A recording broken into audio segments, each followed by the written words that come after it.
Olá pessoal, bem-vindo a mais um vídeo informativo aqui do nosso canal Gineco Gossip. Sou Mariana. Sou Mariana. E hoje a gente veio conversar sobre verrugas anogenitais. Você sabe o que são? As verrugas anogenitais são uma das causas mais importantes de queixas no nosso consultório. Verdade. Tá certo?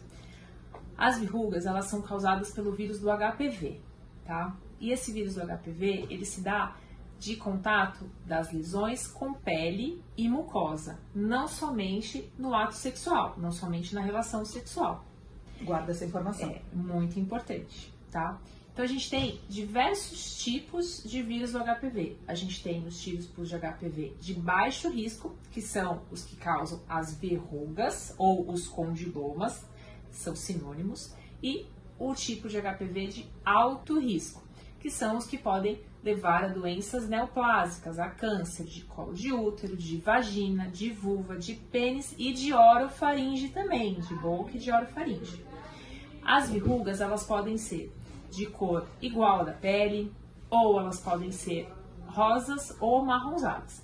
E o que determina o crescimento dessas verrugas e a velocidade e a quantidade dessas verrugas na pele e nas regiões próximas a ânus, vagina, pênis, é a imunidade da pessoa e o contato, o tanto de contato que essa pessoa tem. Porque ela pode entrar em contato, no primeiro momento a imunidade dela tá boa e não desenvolver, por exemplo, uma verruga.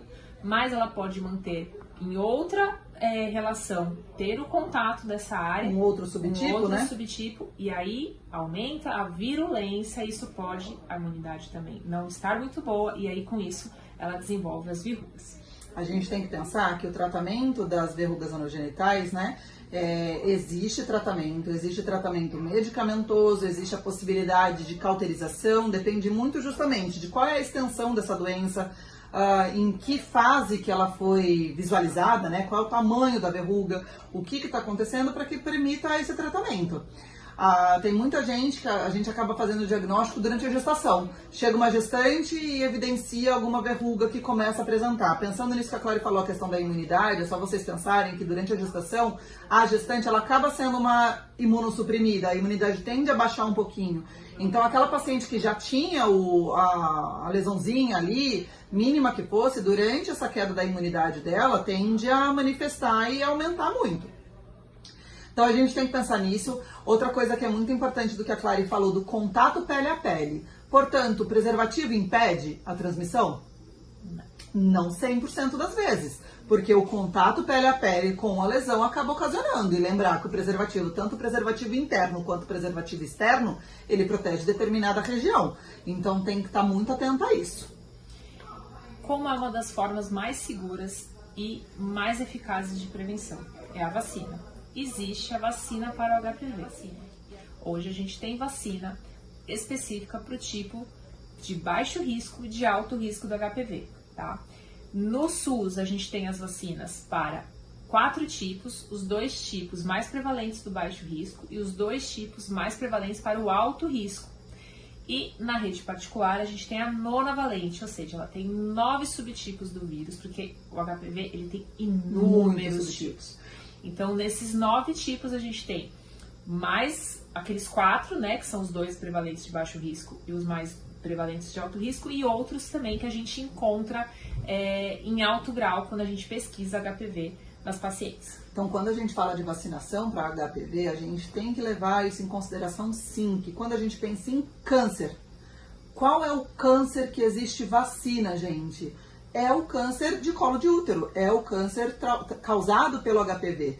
Então é por isso que a gente tem sim que enfatizar muito essa questão da vacinação contra o HPV, tem que ser uma questão de todo mundo ter essa consciência, lembrar que são meninas e meninos que devem ser vacinados, porque essa transmissão é possível dessa forma de quem foi causador, né? Isso é uma coisa que é muito importante a gente falar, porque assim, tem que ter uma conversa franca entre o casal, justamente.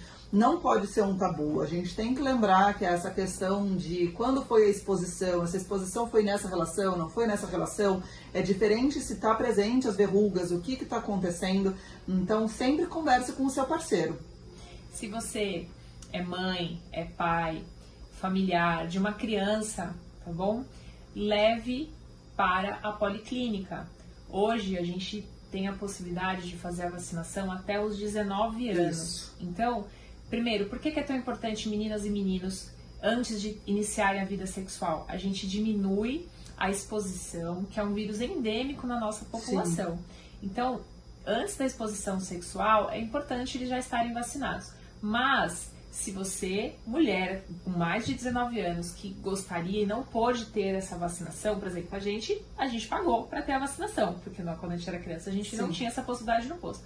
Então, procura, vai pesquisar os preços, tá certo? Em pacientes imunodeprimidos também é realizado pelo SUS a vacinação. Se você já vacinou da quadrivalente, mas quer fazer a nonavalente, pode fazer também e deve fazer, é muito importante. Coisa que é muito importante para a consciência aqui da galera que estiver assistindo o vídeo é o seguinte: tem gente que não vacinou, vamos supor assim, ou vacinou da quadrivalente só, e faz exame e vem lá, captura híbrida positivo. A galera entra em desespero. No momento que você tem uma captura positiva, porém sem lesão precursora, sem nada, é a hora imediata de uma vacinação, para justamente a gente garantir que esse vírus que já tá lá não tem a capacidade de penetrar na célula e fazer uma multiplicação, tá bom, gente? Além de manter o nosso sistema imune ativo, com uma boa dieta, atividade física, sono, hidratação, é importante estar atento aos seus sinais e caso desenvolveu uma lesão, não tem problema.